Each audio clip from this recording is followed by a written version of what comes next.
August to really that we needed to wait until early August because our first priority was inviting new members. So that's where we are with, yeah, and that was our big step forward. Anything I missed, Jason? Well, I think you got it there, Denise. Yeah, we got you helped us with our talking points with the invitees. So this week we'll be doing a lot of outreach and inviting, I suppose. I've already got a call into Andy's to see if he'd be like, and we haven't talked to him. Yeah, and that reminds me, thanks, Jason. We had a request on our team for some talking points, written bullet points that we could use when inviting. Okay, I'm not muted. That we could use for inviting people. And so I did create just a Word doc that had bullet points, which I can share with everyone in case it's helpful for other teams when you're inviting people. So I can put that, I should really make it a Google Doc and put it in a folder, but I hadn't gotten that far. But I can share that in case that's helpful for other teams as well.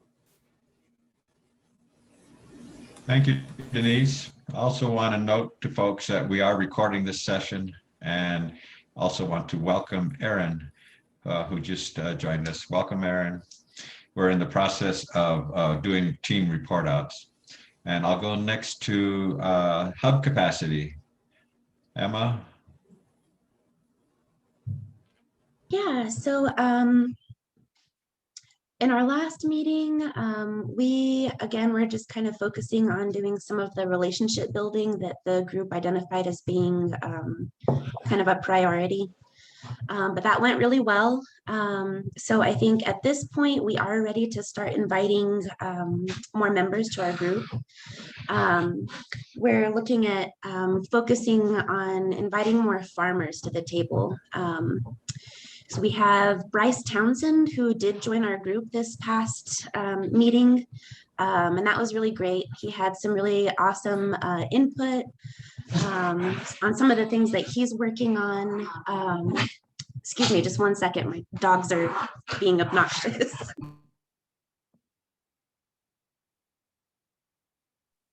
Sorry. So yeah, one of the things that he brought up was that the scheduling that we have right now for our standing meeting doesn't quite work very well with farmer schedules.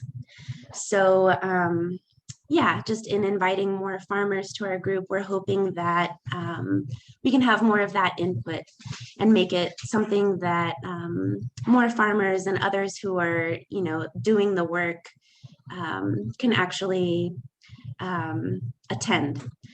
As far as the data management goes, we haven't had a chance to review that yet, but I think that that'll be a next step for us as well. Definitely seems like we're getting back on track with more of the project milestones at this point. So yeah, I think that's all I have to report right now.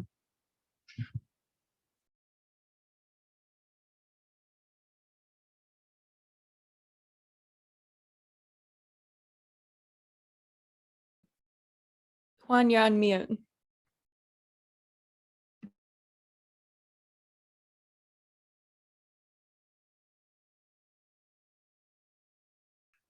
Juan, you were still on mute. You are still muted. Oh, sorry about that, folks. Just wanted to say thank you, Emma. If there's any other comments from any folks from the hub capacity team, you can add them now. If not, we'll move on to food quality team. Is there a rep there that would like to report out?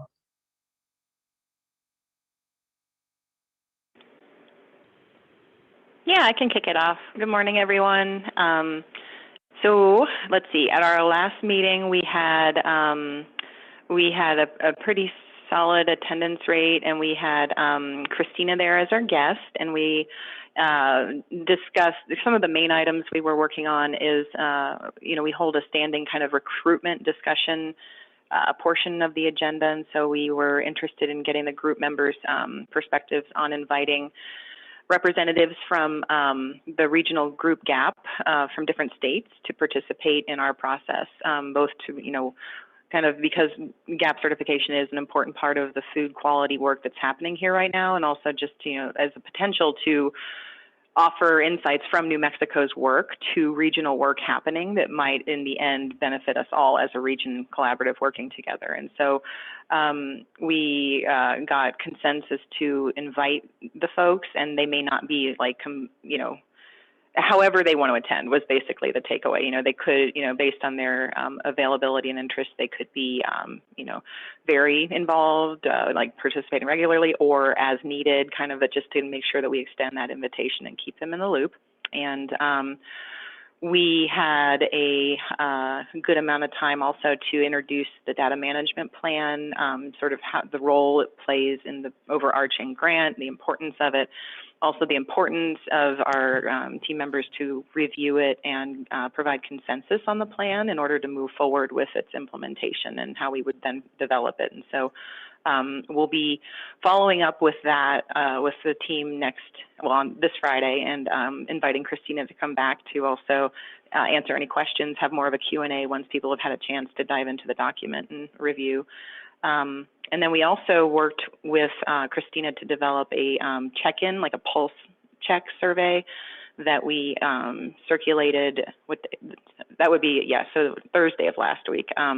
We sent out a link to that very brief survey just in order to see, you know, gain feedback on how we're doing, what direction we're heading in, if people feel like they're being heard, and to offer some more open-ended opportunities for feedback to help inform our process. And that was good. We were able to take some suggestions from the group to incorporate into the survey, and felt that that was an important part of the survey development, that while the leadership team, while the facilitator team kind of got the ball rolling, we wanted to make sure that anyone who had a question basically was able to ask it through the survey. And we've got a deadline for this Thursday at noon to receive feedback. We made sure to note that it was anonymous and entirely optional. But ideally, if we have some insights come through, we can start to integrate that into our meetings starting Friday. And then depending on the level of depth or suggestion, we can look to incorporate that as we move forward. That's great, Erin, and we certainly look forward to hearing the results of that survey and helping us tweak the process.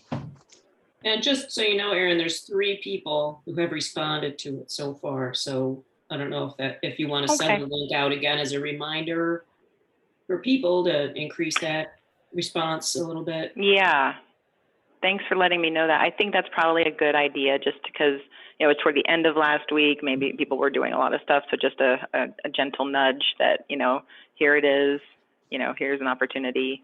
And yeah, sounds good. We'll do. Deadline in the communication, I'm sorry. In our invite to people to participate, did we set a deadline in our invite to people to participate? On the survey? Yeah. Yeah, I said Okay. Sorry. I said Thursday at noon, just, you know, to give a cutoff so that we could actually look at what came in and be able to respond, you know, so it's not last minute, like Friday morning, trying to figure out what people said and then address it at the meeting. So just to have like a little bit of a half day time to review. Be a process pain in the butt. Did we reach a consent on the due date and that we were going to discuss it in a week? Do you remember that? I don't think we did. No. Don't be offended. Don't feel put on the spot. This is just, I have a reason. So my suggestion is that we do the reminder and say that it will be the group's decision whether to keep it on the agenda for Friday or whether to extend the time for participation. We've done really good stuff getting folks involved and trying to break that pattern of, you know, deference to leadership. And, you know, this was a minor oversight. I think it will show our folks that we are on the ball if we just say, if everyone's cool, talk about it. If we need to extend it, it's fine. You know, because it ain't the end of the world if we give folks more time, especially this time of year. Yeah. Right on. Okay. Yeah, no, okay. I was writing in my head, like so maybe the reminder email, we can say something to the effect of, we can discuss Friday, both, you know, responses up till now and the potential to leave the survey open Yes, on the agenda? That's how I would something do it. along those lines? That's how I would do it. Mhm. I Okay. mean, yeah, and sorry, you guys, for us Mhm. doing our committee work in the meeting, but I'll go back on mute. Thank you. Cool. One more thing though, I'm thinking forward a little bit on to Friday's agenda and maybe the following. So Mike is not going to be available for this next meeting or the one in 2 weeks. And I'm feeling kind of like we're in a place where it might make sense for us to initiate a process, kind of, Denise, similar to what you were presenting at one of our meetings a while back, to help get our direction going on project work like actual workflow. So I wanted to offer maybe, or see what people thought about maybe initiating it, the strategic doing process. And that's something I'm more familiar with and could probably facilitate. Although I'm not a facilitator of it, but we would be willing to offer that to the group to get a conversation going around our collective assets and how putting those assets together can create opportunities for a work focus area. And I wanted to see what we think, how that timeline resonates.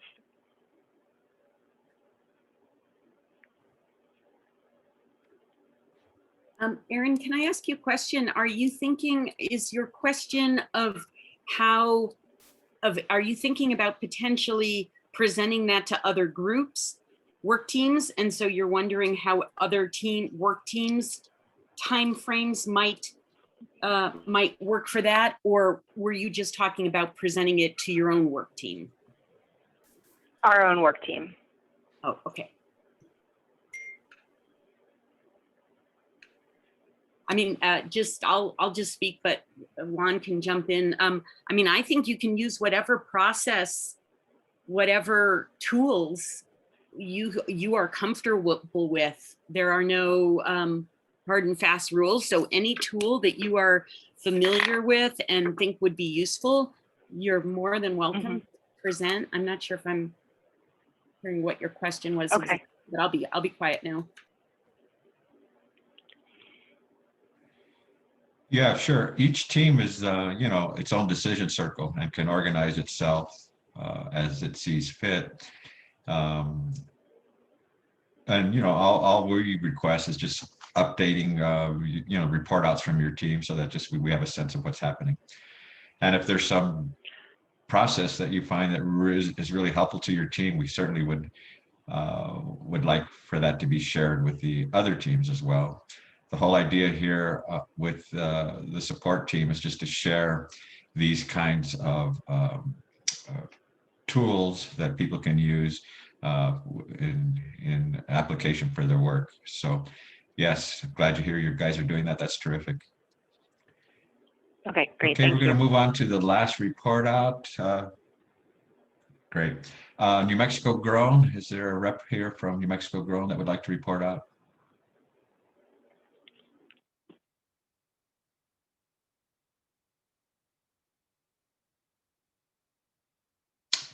Okay, well, we're going to skip New Mexico Grown then. So next item on our list, just to tackle the list here, is we were planning a 1 hour onboarding orientation for new members that have been added on to teams. Oh, Ophelia, you have a comment?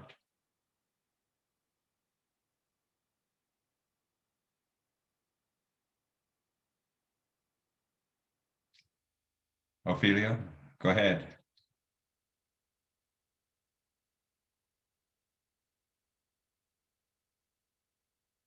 You're on mute, Ophelia.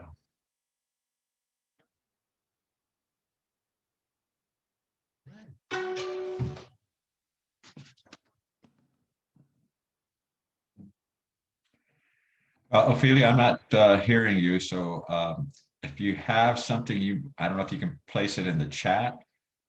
But I see your hand is raised, and so, but I don't hear from you. So we're going to continue. As I was mentioning, we are planning a 1 hour orientation for onboarding new members. we had tentatively planned to do this just prior to the retreat okay, Ophelia just mentioned that she was going to talk about New Mexico Grown. We can circle back to that, Ophelia. Let me just finish this one thing on onboarding, and then we'll circle back to you. We were planning on doing this orientation on July 26th, either in the morning from 10 to 11 or in the afternoon from 3 to 4. But the question to everyone here today is, we want to do this orientation for new members, but on the other hand, if there's only going to be a couple of people, we've felt that it would be better held during office hours or regularly scheduled office hours. However, if we have a critical mass, i.e. 5 or 6, 7, 8 people, then we would go ahead and do the special onboarding orientation. So I'm just going to pulse again each of the teams. And if you have new members that you feel would benefit from this onboarding orientation, right now is the time to say, like, yeah, we have 2 members or 3 or 0, whatever it is. So let me just do a quick poll on all the teams here to see how many new members you have that might be interested in this orientation. So food access team. So we currently have Any new one. members? We have currently 1 new member, but I guess the question is, what would the deadline be? Because even by, Thursday, we might have 4 new members. So is there a deadline for knowing when we would need to schedule this meeting? I mean, I don't even know if the new members would be able to get it on their calendar that quickly. That's the other challenge.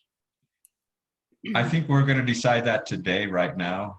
Okay. So just based on the numbers. So Okay, you have so just one 1. at this point. Just 1. That's where we're at. Okay. Food quality team, how many members? So when we say new, do we mean new that didn't participate in the April retreat, or new as in relatively new within the last couple of meeting circles? Probably those who did not participate in the retreat and have just been added. So it'd be individuals who don't maybe have a great understanding of the project. And this would be just kind of, again, a general overview. Mm-hmm. I mean, we probably have about, I'd say, 12 active members that came on after the April retreat. But we've been working with them on orientation kind of throughout the process. So we have, I think, at least 1 new member who's not been to any meeting and will be showing up to a meeting this Friday. And then we have a couple other invitees from the regional gap that I haven't actually extended because I don't have their emails yet. Terrific. Thank you, Erin. Hub capacity? At this time, we do not have any new members. All right. And we'll circle back now to Ophelia on New Mexico Grown, if you have any new members, and also if you want to give your report out now on the team, Ophelia.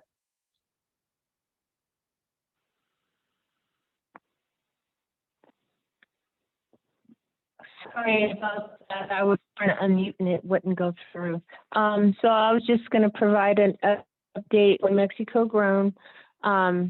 We should be getting out our purchase orders today to the 6 awardees for the program, so they can start purchasing their locally grown produce. That's all the update I have on Mexico Grown.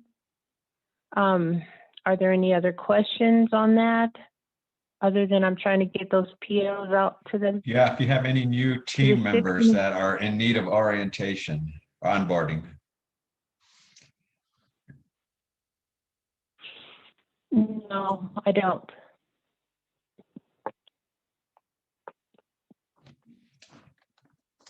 Okay, well, based on the response we got here, I think we will postpone the hour-long onboarding presentation to August.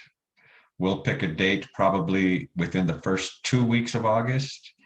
so that it's in early August, and we'll do an orientation there for individuals who have been added in by the various teams. That gives Denise, that gives you time to identify those additional 4 or 5 people you have. And then that also gives us more time to let all the team members know about the orientation, and if individuals would like to attend, even if they have previously attended other sessions, but maybe just feel they would like a more in-depth orientation to the project, we will do that then. Unless there's any objections, we'll just plan on the first 2 weeks, sometime during the first 2 weeks of August. Does that sound okay to everybody? Just give me a thumbs up or thumbs down.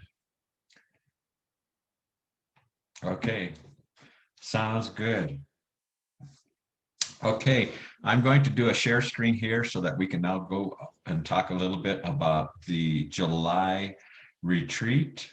This will be next week, it's 27th and 28th, and we'll go over the agenda. So let me pull that up.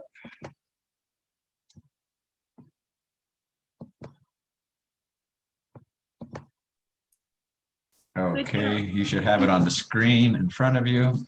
Could someone, And I'm sorry, Juan, I didn't mean to interrupt. I was just wondering if someone could put the link to that in the chat.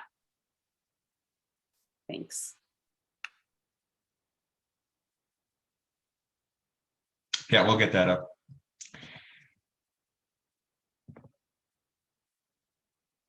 So, okay, so the meeting, we have 2 3-hour sessions, one on Tuesday, and we'll go over that July 27th session now. There's the usual standard welcome and introductions, no need to go over that. And then we will do a quarterly meeting overview, just talking about what the goals are for that day, for day 1 and day 2. They're not listed in there yet, but we'll be working on that. And then we're going to spend a lot of time on capacity building. We've heard from all the teams that they would like more relationship building. And so I'm going to share another screen with you here. Let me pull that up. Hold on.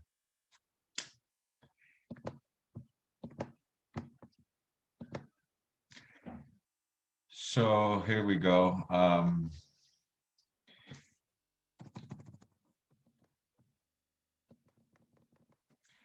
So what we're going to be doing during the 2 days is a couple of different activities. One, to get to know each other a little better. So some of that relationship building. And we'll go into the actual details of the activity here shortly.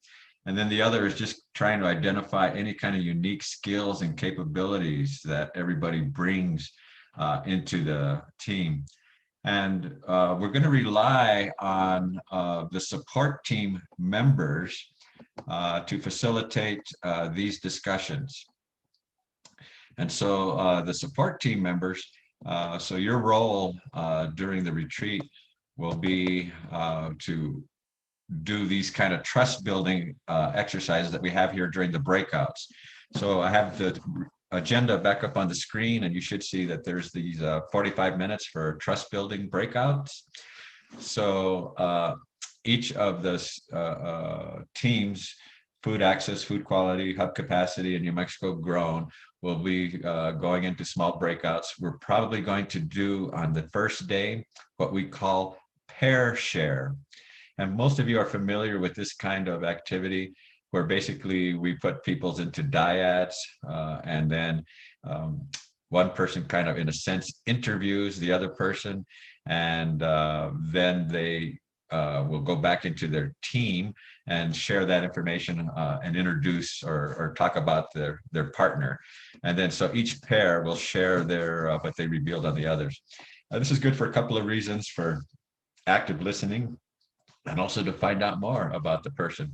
So on day 1, the pair share is going to be focused on the personal aspect of the individual.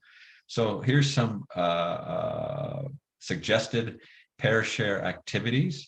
One is a nickname. In other words, if people are willing to share their nickname of when they grew up, I'll give you an example. My nickname growing up was Sapito.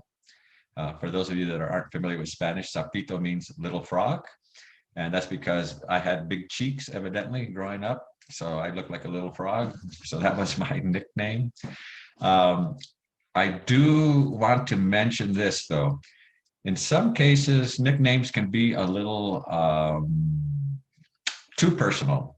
And so if a person is not willing to share their nickname for whatever reason, they should have the option, or you should give them the option of, if they don't want to share a nickname, of who their favorite superhero is. I mentioned this because I was with one group, and it was with younger kids. And there's one young boy, and his nickname was Gordito, which, again, if you don't know Spanish, is little chubby guy. And he was a chubby guy. And so he was reluctant to share that nickname with the group, understandably.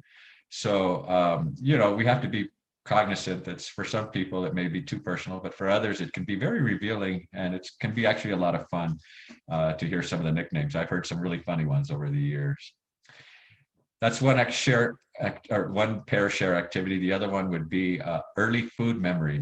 What is your earliest food memory going back to homegrown food? It could be your abuelita making an apricot pie or whatever it is, but an early food memory to share. Food connects us all. Food connects us in this project. So let's see what kind of buttons food pushes in our personal lives. And then the last one is kind of one of those ones that's kind of fun. And if you were a fruit or a vegetable, what would you be? And so here's your chance to be any kind of fruit or vegetable. And so that would be day one. Again, we will break you up through the wonders of technology into pairs. And you will, each pair will interview the other person using those little 3 triggers there. And then you'll go back to a smaller subgroup, your team group, and you'll share that information with everybody else. This will be done simultaneously with the 4 different groups. Any questions on that trust building breakout?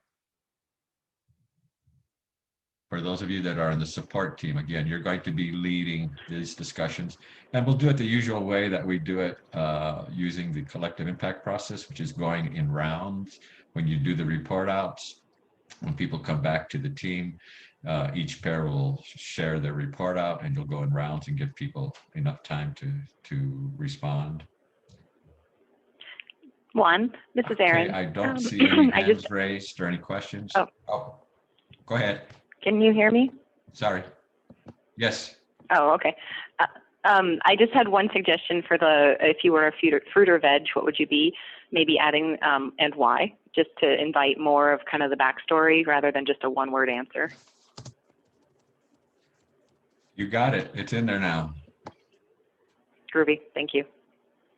Thanks, Erin. Any other comments, suggestions from folks? What's this fruit and veg thing? What about a food? Sorry. That was me. I came up with that.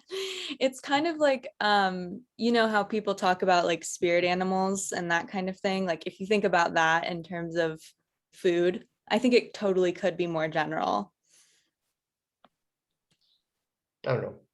I just always notice how much even of our supply chain work is about fruit and vegetables. And I'm just thinking about ways that we can gently broaden the topic. Steve, are you lobbying to be pozole? Just checking. Yeah, I don't know if it's that one specifically, but someone wants to be a Sopapilla, I bet, pretty sure. Yeah, I think we're flexible. People can do whatever food they want to be. Not a problem. Okay, I'm going to move on here. This is not a criticism. This is just another way to have fun. Thank you, Steve. So that will be the first part of the meeting. Then continuing on that first day, we're going to spend a good chunk of time trying to see how this project interacts with the governor's initiative. And so Kendall's going to give us an orientation on what the governor's initiative is doing, what their workflow is, what's happening with that initiative. And so we'll talk then a little bit more about the relationship between this project and that project. We'll have a clarification round because a lot of people are a little confused, I believe, on who's doing what and how that works. And so we'll spend some time kind of trying to make sure that we're not duplicating efforts, but we're supporting each other in our goals. And I don't want to get into details on that, but it's very specific, I think, on what Kendall will present and what they're trying to do. And it's very distinct from what we're trying to do with this project, but we'll make that clear as in that session.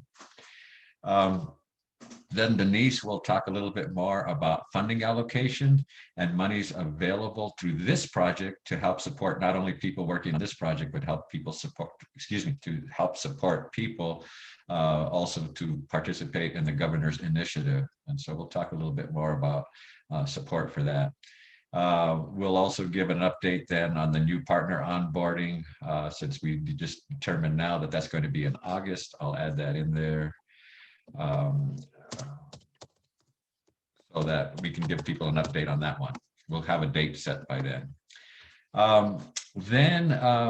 We've been working, we meaning the backbone team, have been working on the asset and actor maps. And we'll be presenting that during the session. We'll do the full project ecosystem. And what we've done is we've taken your individual actor maps from each of the teams, and we've kind of combined them into one overall map. And then we will show that or share that with folks and get people's response to that type of thing. And again, the intent of the actor map is just to kind of show the complexity of the project and who all is involved, at what level they're involved, and where the connections are between all the various groups.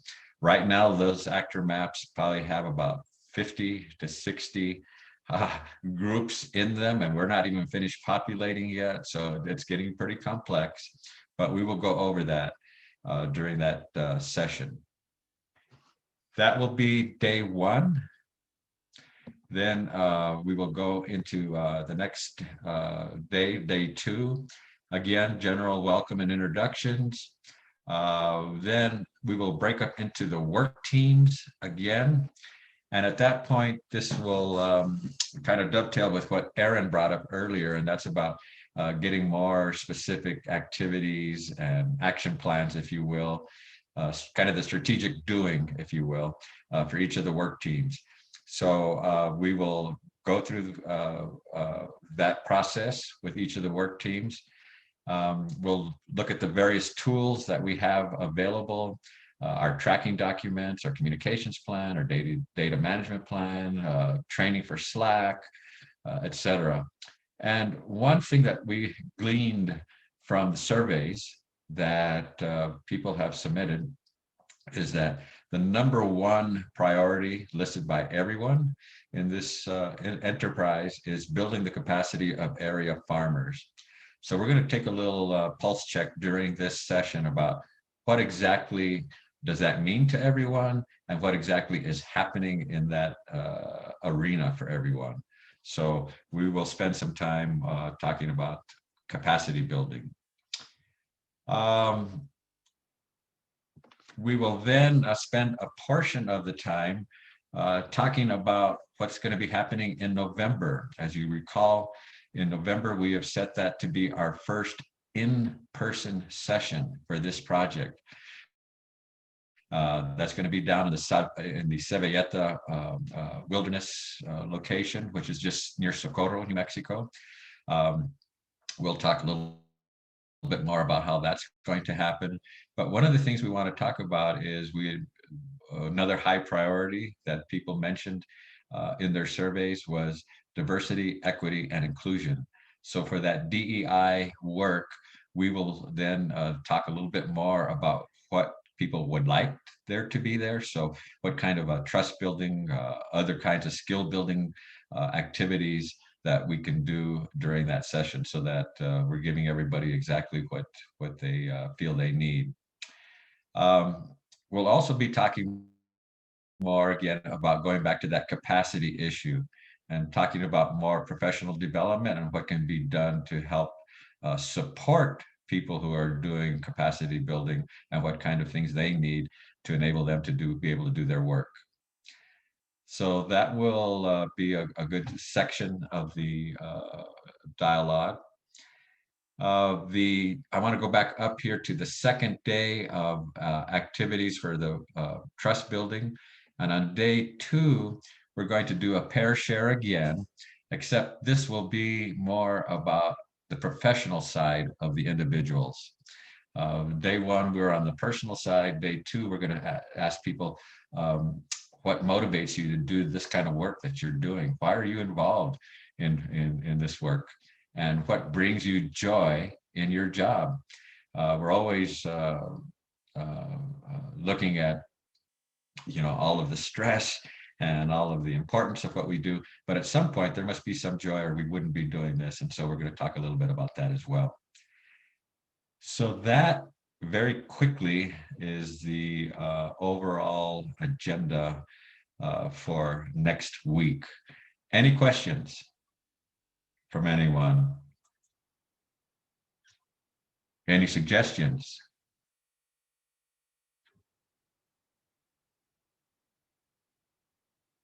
Great. I don't see any hands raised or questions. So I think Hey guys, we're good sorry, for the just me again, Juan. Sure, Steve, go ahead. The superpowers thing, right? I mean, I that's my other favorite, and love to hear people. Again, it's the spirit of fun in the pairing or check-in. What superpower would you wish to have? And then if we're really daring, what is your kryptonite? And this may be save it for another time, but just. Thanks. No, thanks for the suggestion, Steve.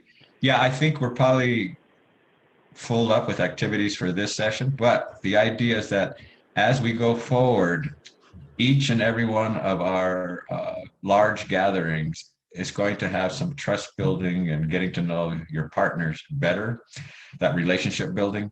So definitely we can incorporate those kinds of activities. And if people have other trust building activities or DEI activities, I want to bring to everybody's attention that again, in our Slack platform, we have a DEI channel, and people have already been putting in suggestions on that DEI channel for activities. So feel free to use the Slack platform to add in comments, suggestions, that type of thing. And Steve, you can definitely add that in there, either as part of the support team channel or just directly to us in the backbone team, no problems whatsoever. We welcome any and all suggestions, and we rely on the expertise of everybody in this group to move us forward.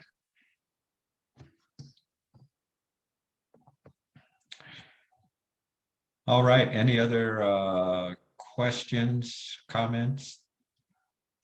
Let me ask you this, for the support team members, do you feel you're good to go for doing those trust building sessions next week? I see a lot of nods. Yes, that's good.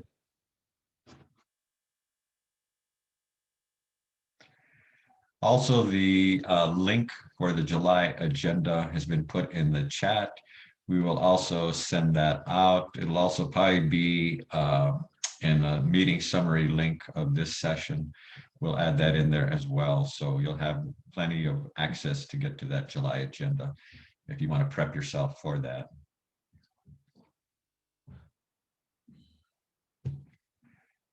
All right.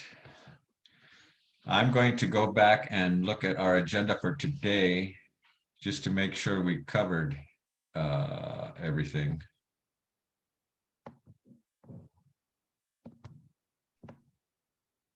Yeah, Juan, I can help you a little bit there. There's really only one last item on today's agenda, which Sure. is to ask if there are any volunteers who would like to, Oh, correct.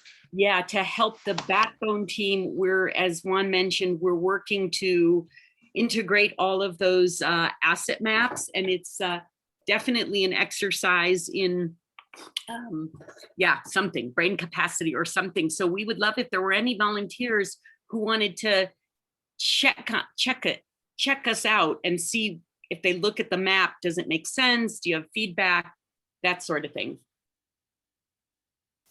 Yeah, we will Anybody? have that map ready later this week. So exactly what Denise was requesting, if there's any volunteers, we need a new pair of eyes, fresh pair of eyes to kind of look at that and see if it makes any sense or if there's some obvious glaring problems.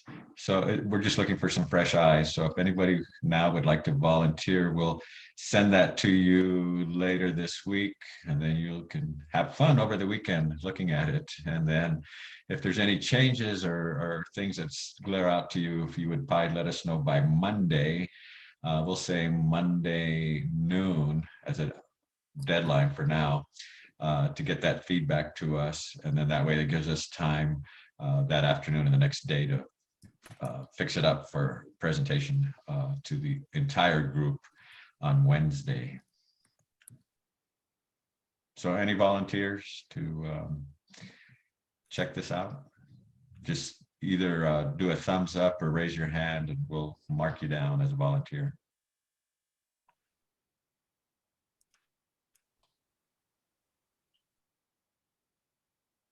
Thanks, Erin. Thank you, Erin.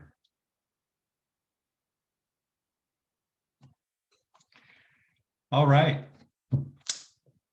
Well, I think that concludes our meeting for today, unless any of you have something else that's urgent that you would like to bring up or something that we covered that maybe wasn't clear today.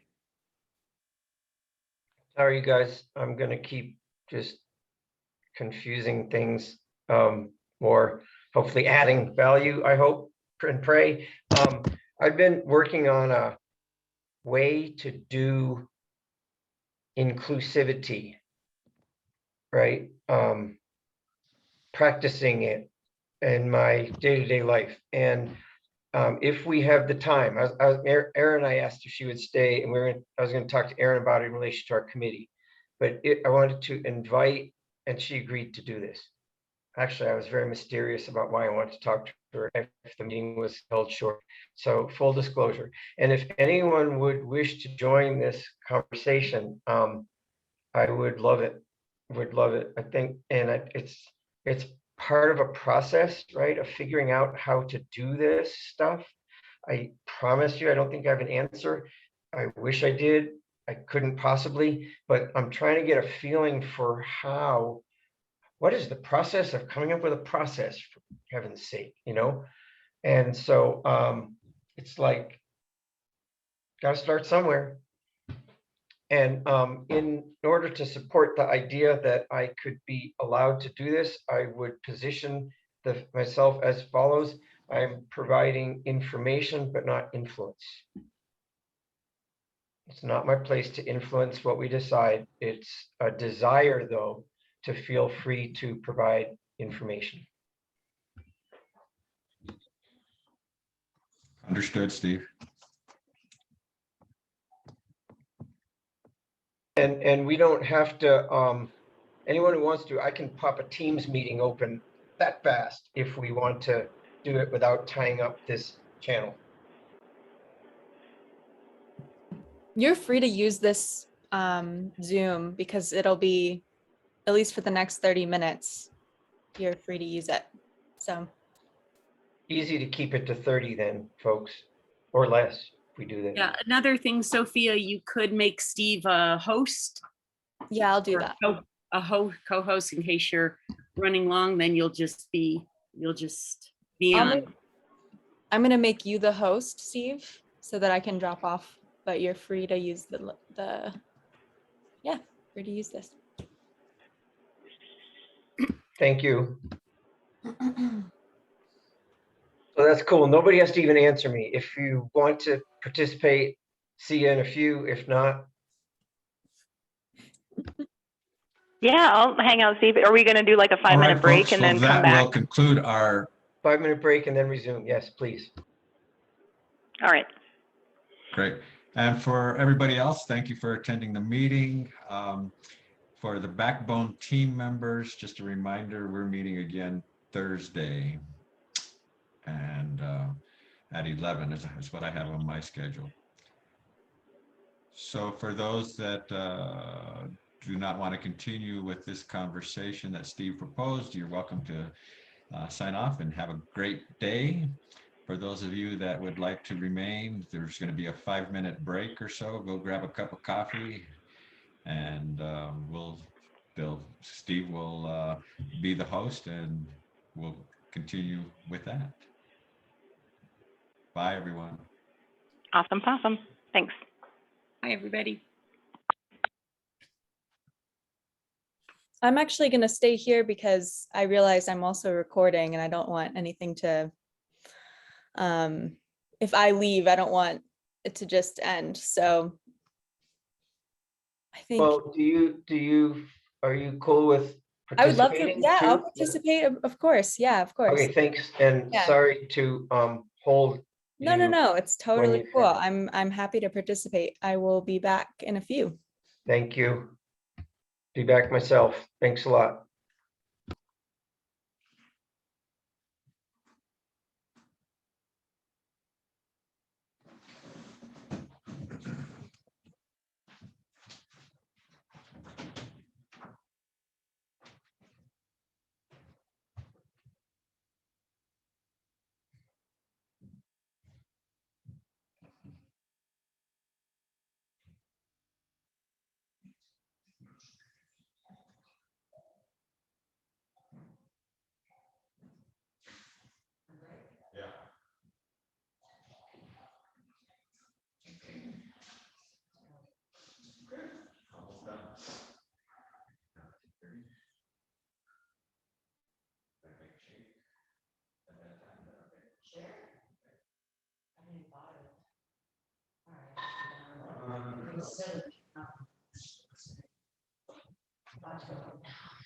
You're about to do what?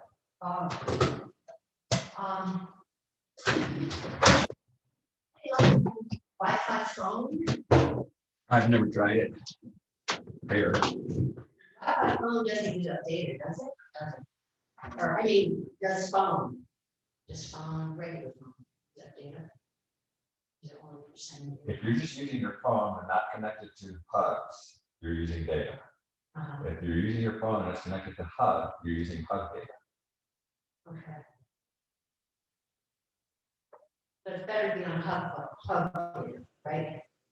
Anytime, especially if you're doing anything with downloading opening a file, downloading a file, opening a picture, like for instance, all the pictures from Sarah with the kids. That's done on Hug, no problem. It's done on the phone using a lot of data. Oh, okay. I'm guilty. Guilty as charged.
I don't know if my 5 minutes are up. I probably went over. So we have Aaron, Steve, Juan, Sophia. I'm not Right. sure if the other two are back yet, but Oh, but we have 2 coming back. yep. Woo Juan wee! and Erin. Fantastic. So Steve, are you on Slack? What, please? Slack. Are you already on the Slack platform? I'm on it. Let me see if I've bookmarked it. That's what I try to do. The only reason I'm mentioning it is because I did put a link in there, I believe in the DEI channel, this article in the New York Times of this woman, I believe in Georgia, I may have the wrong state, but it's in the South, who inherited a farm from her dad and on down through the line of family over the years. But she's now the farm's owner.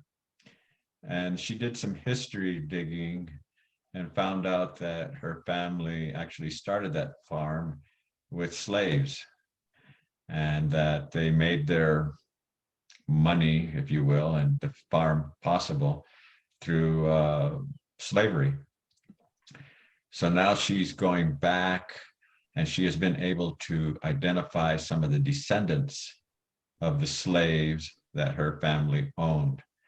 And she has been in communication with them, trying to figure out how to move forward.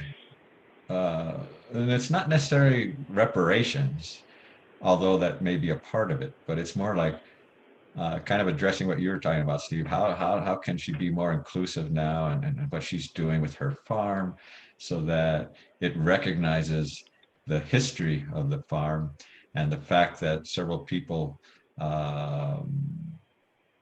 didn't have the option in terms of working on that farm. And so what can be done, and how does that affect the descendants of those slaves, et cetera.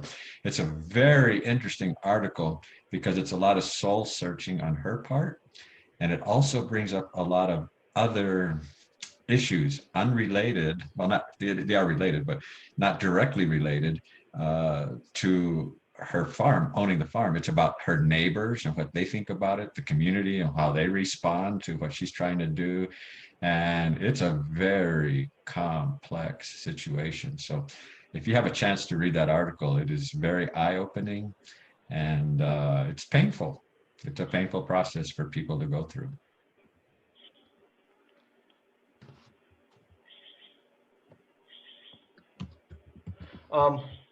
Well, I mean, that would be an interesting exercise, actually, to list all of the topics, the subtopics that open up. You know, and yeah, and some of the underlying assumptions as well. For example, in that reparations ownership, there's an underlying assumption about ownership on private property. And that's a fun one to talk about. So anyway, yeah, and I heard an example of a theological seminary, I think in Virginia, that has been through a similar process and made some decisions what to do about it. So anyway, that's all really cool. So see, I'm just watching. I just put a link, by the way, to that article in the chat. Cool. That'll take you directly to that article. Cool. Cool.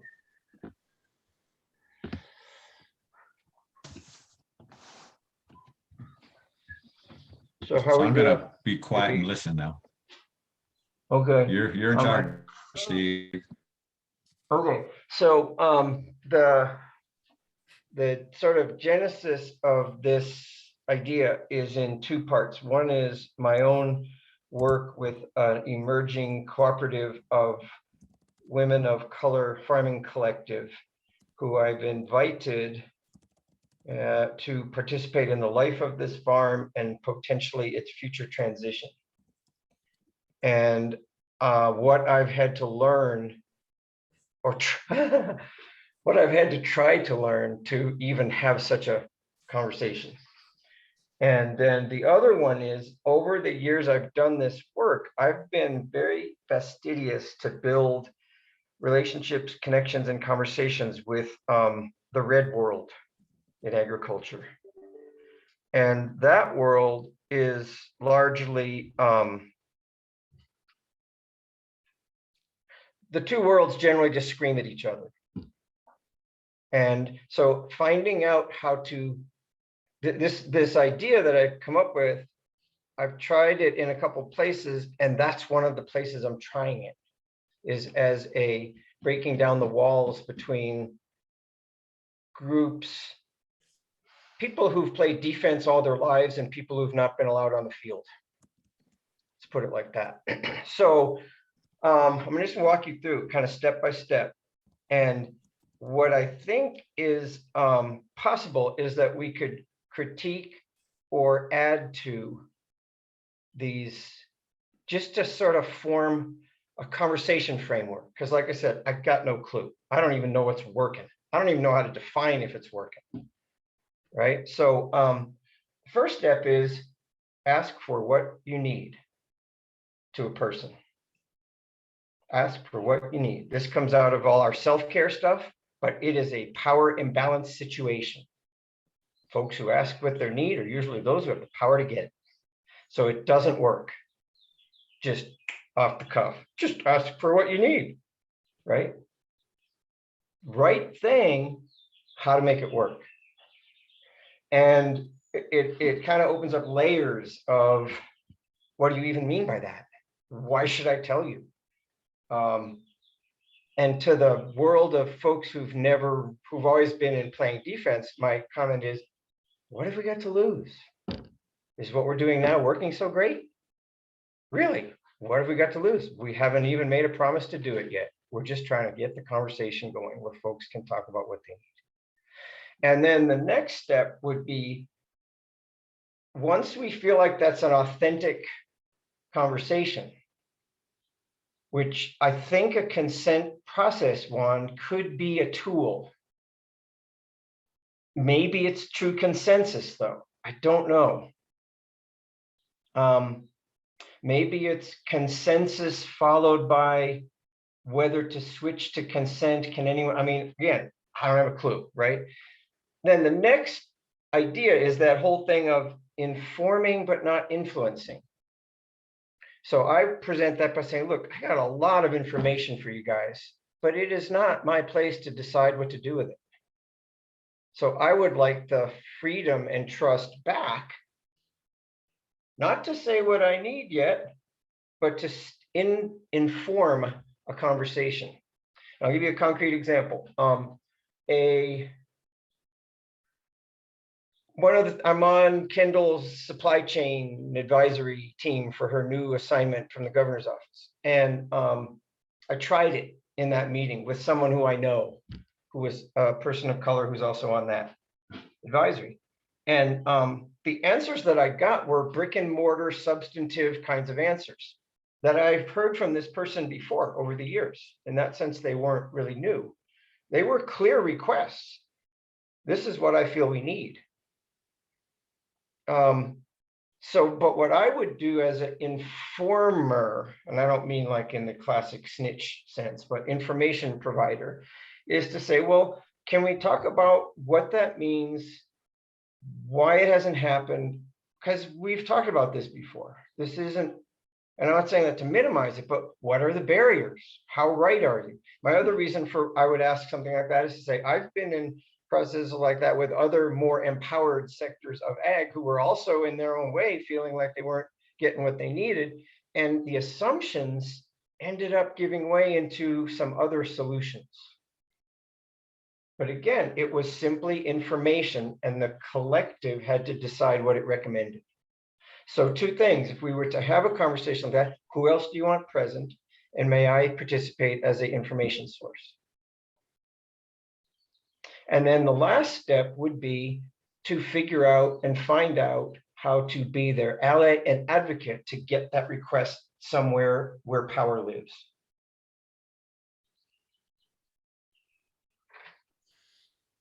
And my hope is that out of that kind of a process, two things would happen. This trust gets built, three things probably. Trust gets built, information shared, solutions proposed, and a mechanism to go forward, and an agreement to continue to work together.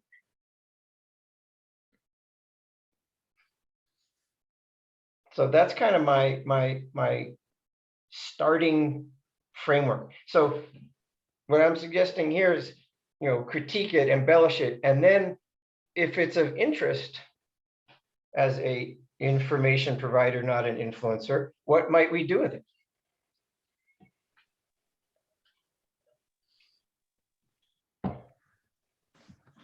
Yeah. Thank you, Steve. Yeah, I think that's super interesting. My main question is, I guess when you think about a lot of the needs that are not being met in communities of color, it goes back to a really like systemic level issue. And so I'm not sure, I would be a little bit hesitant to propose that as something like, you mentioned getting that into the hands of people with power that are potentially able to do something about those needs that are not being met. And I don't know if that would be possible. I'm in my way of doing this, it's like, no, I get that, but what do you need? What would make your lives better? What would give you what you need to do? Yeah, I totally think that's still really important to have heard in so many ways. Like, it's really important for people to hear what those needs are. Yeah. Well, my concern right now is that this is politicized, it's jargon, and that is, I'm resistant to both of those. I'm a pain in the ass, what can we do next kind of person. And my goal is through the right type of through such a process to get to new partnerships at that level. What can we do? Doesn't mean we're guaranteed success, but we see each other differently when we engage in that way in solutions, if they're built on addressing of the power imbalance. So this process, it comes from a couple of hypotheses, Erin, like that unlikely partners get the attention of power. Yeah, absolutely. I mean, what I'm hearing and what you're saying is a really potentially rich way to,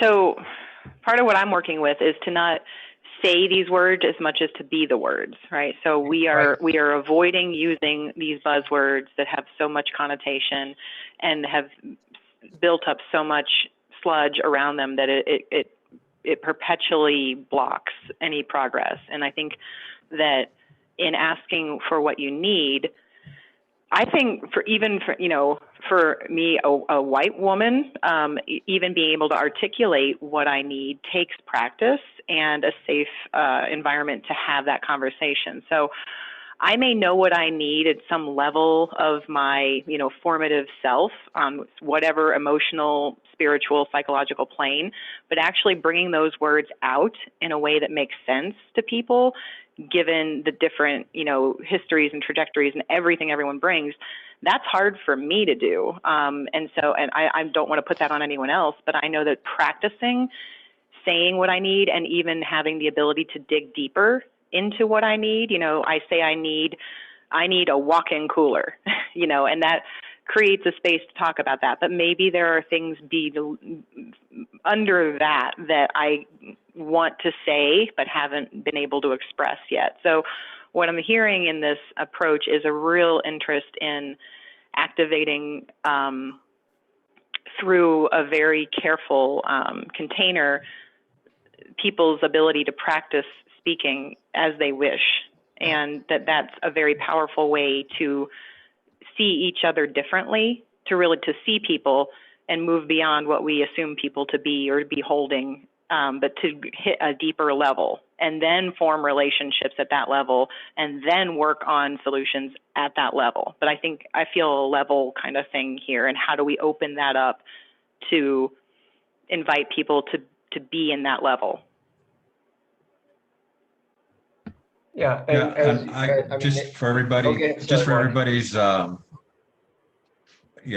everybody's, there's a lot of different approaches to how to address what everybody here has been mentioning, which is basically having the conversation. And sometimes just initiating that conversation and having the conversation is difficult.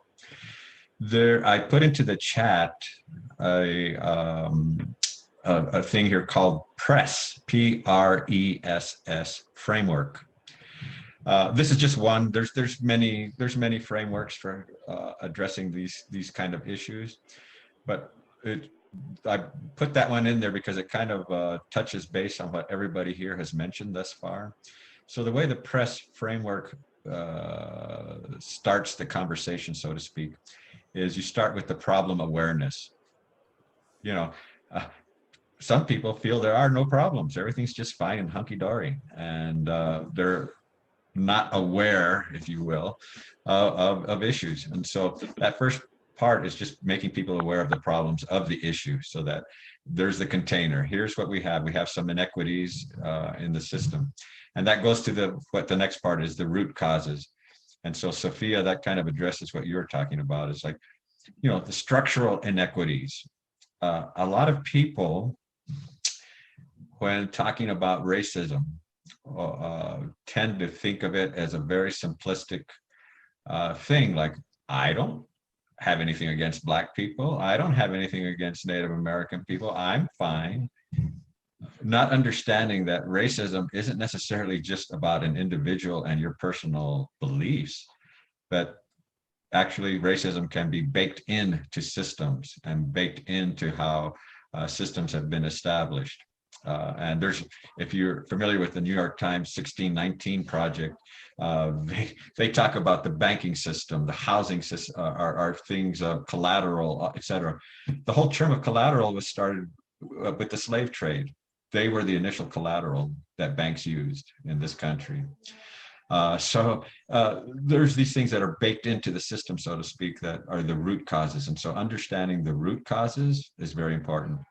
And then it gets to what you were talking about, Steve, which is that empathy part. It's like, I hear you. I understand what's happening. And that empathy is important because that is the relationship building. That is the part where, as humans, we touch each other with that kind of love and care that we want to show to a fellow human being.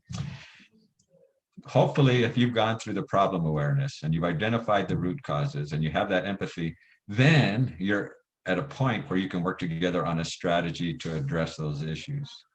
Because then you can genuinely have a discussion about what works, what doesn't work, that type of thing.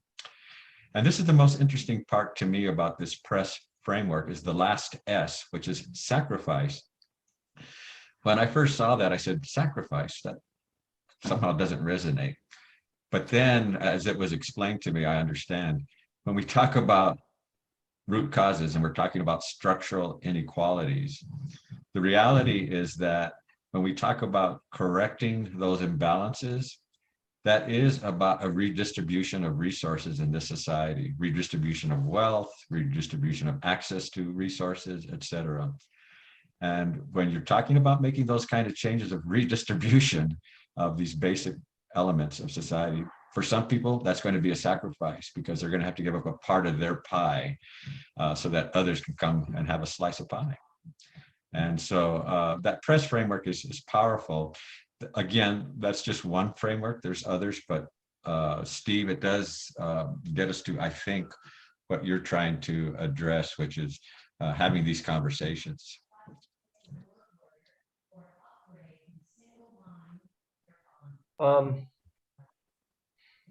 I think there are people who will prefer a framework.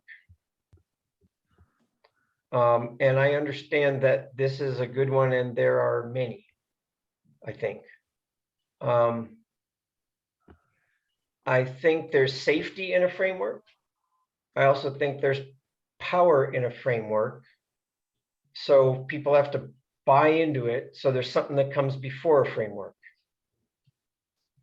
Because it could just be another form of power to get people to participate. So I'm peeling this sucker back pretty far.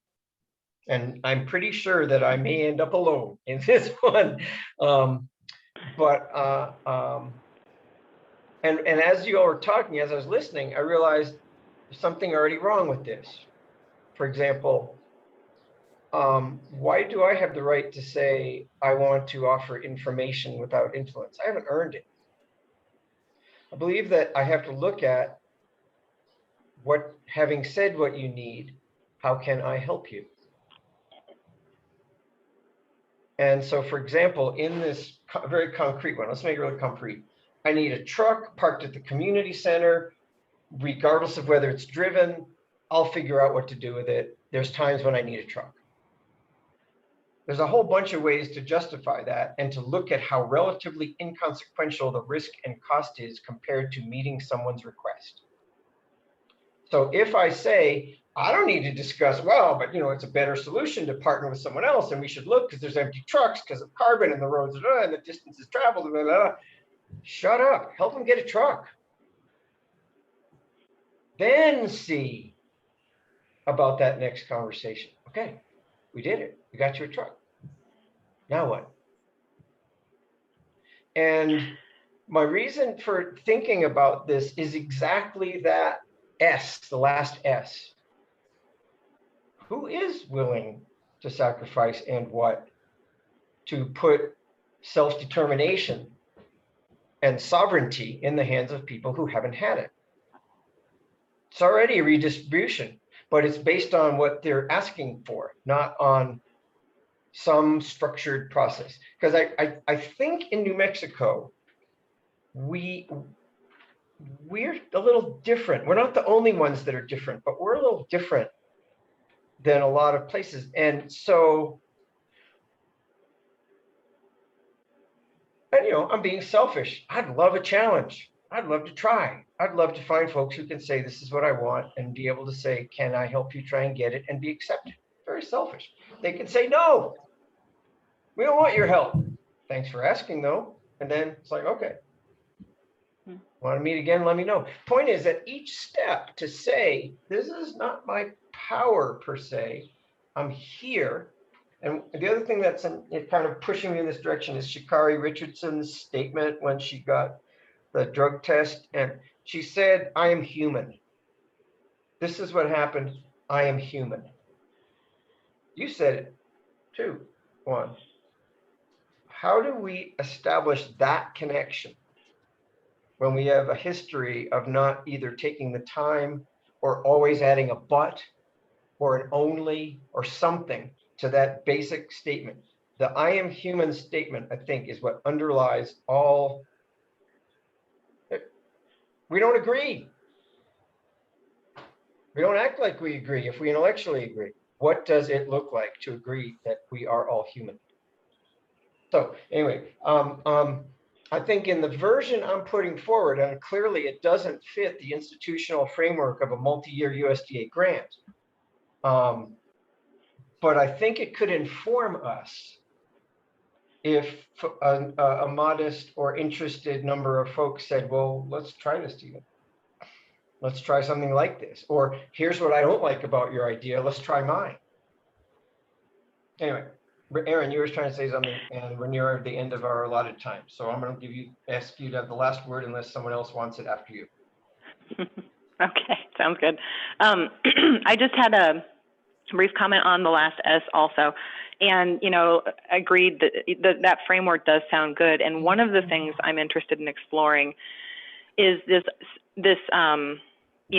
we have inequities built into our system, and we perpetuate that by talking about the limitations and the fact that we have to redistribute existing wealth to balance. And I feel like that's one way to look at it. But I also feel that perpetuating this fear-based, limited scarcity mindset will continue to perpetuate these cycles of conversations. And how do we create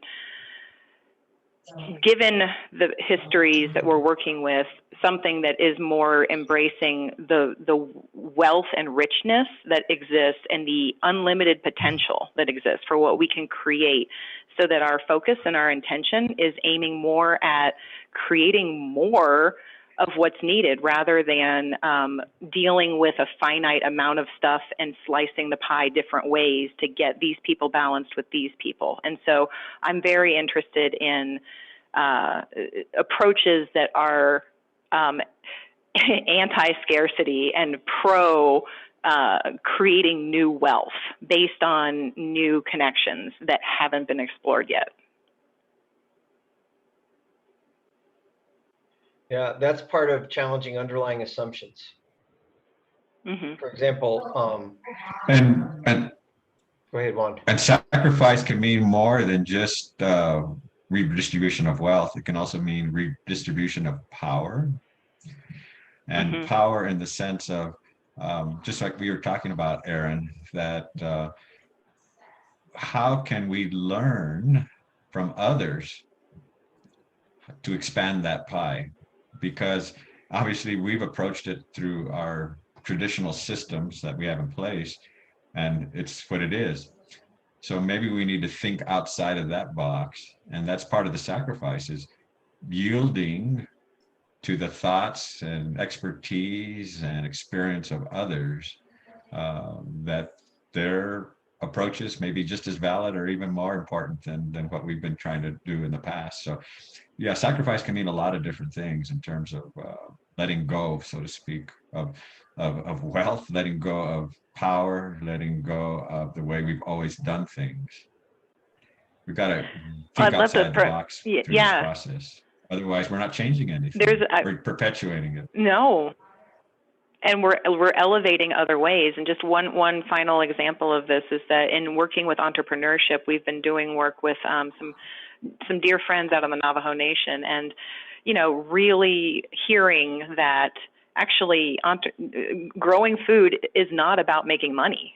So right there, like growing food as a business in a core, way of integrating food and nourishment in the indigenous communities is actually about a whole different distribution of energy and collateral capital that doesn't involve money. And it's important to note that exchange, that the system of relationships around food is very different than what we say when we're trying to promote food entrepreneurship and agricultural entrepreneurship in other parts of our state. And so letting go of the fact that maybe making money isn't even a goal. Maybe it's making health, making food, making, solidarity and those types of things out of the connections. And how do we support that as a system rather than supporting successful entrepreneurship where there's money going into a bank account? In a Amen. setting I work in Mississippi, through COVID, a friend of mine there, African American farmer co-op leader, said, "If you really want to help us feed ourselves first, because this was awful, what we've just been through. As bad as it's been in the past, this was awful. We got to feed ourselves first." And it's like, okay, that's an example to me. Tell me what you need. So I've gone to another organization that's got plenty of money and which has this high ideals and this great mission, and said, what if we help them get what they asked for first, with the trust that it would lead to the conversations we want to have eventually. The other thing is I need jobs for a group of young people. Tired of losing them, getting good ideas going, not being able to pay them. They go work at the cotton gin because they got no choice. So a youth, and so perhaps because I've worked with this fellow long enough and we can brainstorm, he's like, this is what I need. This is what my community needs. And anyway, so I think in turn that informs the framework one. Then we could choose a framework with which to do this work in a more institutionally accountable kind of way. Yeah, and I'm just going to make one last quick comment because I do have to move on to another meeting, but you mentioned, Steve, that, we're doing this work as part of a USDA grant. And that is correct. We do have to, there's deliverables, so to speak, for the grant, which is fine. That's part of the work that people are doing already anyway. But I think the approach that we're trying to incorporate into this collective impact approach lays the foundation for something to go on beyond the terms of the grant, and can be the foundation for some substantial change that can occur, just like you were talking about, Erin, the way we view food. It's not necessarily money in the bank account of a farmer. It could be, food could be the healthiness of a community, to feed everyone in the community. So I think this framework that we're using, this collective impact approach, will serve us beyond the objectives of the grant and kind of lay a groundwork if people are willing to move forward. And like I say, it's going to take some hard work and reconfiguring the way we're used to doing business. But I have all the faith that I think farmers have been very adaptive over the centuries, and I think farmers are more open to change than bureaucrats. So I think that's where our focus has to be.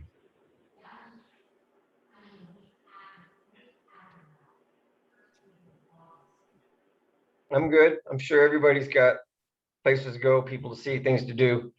And we kind of did go past the half hour. And Erin, what I would ask you to think about is you and I have the privilege of carrying an agenda to a group. So think about how, if at all, it would be timely or appropriate to raise this in a smaller group like that.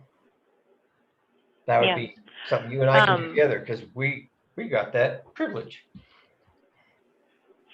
Sounds good. I'd like to follow up with you and see if we could get a meeting, maybe, like tomorrow or Thursday, prior to our meeting Friday, to talk about that and the agenda as well.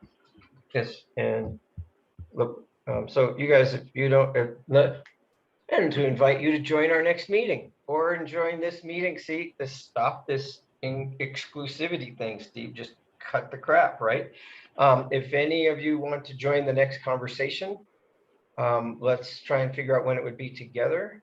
And with the idea that Erin and I have agreed to try and find a way, if one can be, to bring this to our group. And if not now, when? Some other time. If not this Friday, some other time. Yeah, Steve, can I ask if you and Erin get it like in a document as like some sort of process? If that happens, I would love to just be another set of eyes to look at it and give feedback. But I will be I'm in your food safety group. So if we do this, That's then right. Woohoo! Participating. Yeah. Yeah, you are. I am. Yeah. But yeah, totally. If you guys come up with something that's more like in a format, I would love to see it. I think a visual. What if we could try to come up with a visual, something we could show? Graphic, that sounds cool too. Whatever you come up with. That'd be cool. Okay. I think I would need more time than Getting out by of my Friday to do anything like that. I'm not an artist. Yeah, whenever. Or maybe that would be the goal of a conversation, would be to say, anyone think they could draw this? Not necessarily a PowerPoint, but Yeah. how do we depict this? I don't know. That would be so fun. Like super old school, like get a piece of construction paper and a pencil or a marker or something, and we could have everyone hold it up to the screen, like really old school style, like just draw something. What comes to mind when we say these things? That'd be cool. So we're already I think doing that's that great. work. Sorry, Juan. All right, folks, I got to run. Okay. So Sophia, Steve, Erin, let's look at calendars real quick instead of doing one of them doodly polls.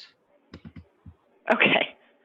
So tomorrow, I'll look at my schedule tomorrow Yeah. too. I'm not sure. I think I'm pretty packed. I'm also in the middle of moving, so it's a crazy time. Yes. Wow. So many people are moving right now. I'm good tomorrow and Thursday. Let's see, between I think that's 1 and 2:30. So I've got pretty solid 1 to 2:30 Wednesday and Thursday. I got 1 to 2:30 tomorrow, but not Thursday. Yeah, Okay. I'm more available on the Thursday, so maybe tomorrow's pretty packed for me. But like I said, if there's some way that I could still be like a part of this, that would be awesome. Even if I can't come. Absolutely. Yeah. Yeah. Yeah. I mean, maybe Steve and I can meet tomorrow and bake something Yeah. a little bit more And half then baked, email it and out. then we can bring you back in next week at some point, Sophia. Yeah, Or that'd well, be I know great. next week is our retreat, but you're in the loop. We'll call you in the loop with this, and Yeah. we'll make it work. Well, what we could do is throw it out to you, Sophia, with like as notes, and that way Yeah, you that would be could great. comment back Thursday, and then we could see how it helps us Yeah, Friday. I'm that not way I assuming it can- fits this Friday. I'm really not. This Yeah, then is I can like- add my thoughts if anything comes up or any, yeah, Yeah. that'd be great. So, again, to me, it's a power thing to say this is urgent. It's like, no, this is a Yeah, I conversation. totally get what you're saying, like, making it more actionable and like actually doing something and starting there before the next step. I think you have a really important point with that. So, yeah. It was Okay. great to hear about, and we'll connect soon. Thanks, everybody. Thanks for staying on. Appreciate Thanks. this. Absolutely. Okay, so Yeah. Erin, you and I All right, are on everyone, have a for great day. tomorrow at 1, 1 it maybe is. like 1 to 2. I'll send you an invite from 1 to 2 for tomorrow. I'm calling it anti-racism action Okay, awesome. follow-up. Okay, bye guys. Awfully presumptuous. thanks. Thank you.